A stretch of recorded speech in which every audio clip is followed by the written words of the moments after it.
Something about this case was never right. At first, nothing appeared unusual. The setting was ordinary. The people were ordinary.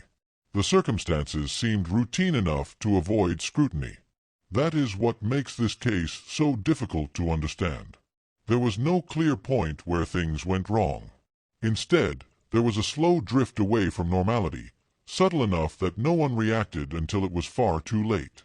The case took place in a quiet region where life followed predictable patterns. Days blended together. People recognized each other. Changes were noticed quickly because there were so few of them.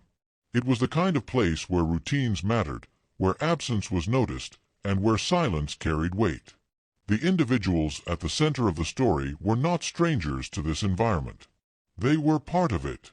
Their lives were documented through ordinary records, conversations, and habits. They had plans. They had responsibilities. There was nothing in their past behavior that suggested they would become the focus of a mystery that still resists explanation.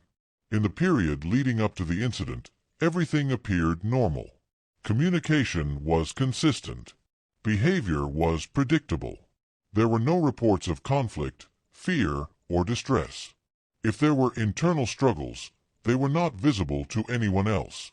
On the surface, life continued without disruption. Then came the first irregularity. It was small, easy to dismiss. A minor deviation from an expected routine. Something that, under any other circumstances, would not have warranted concern.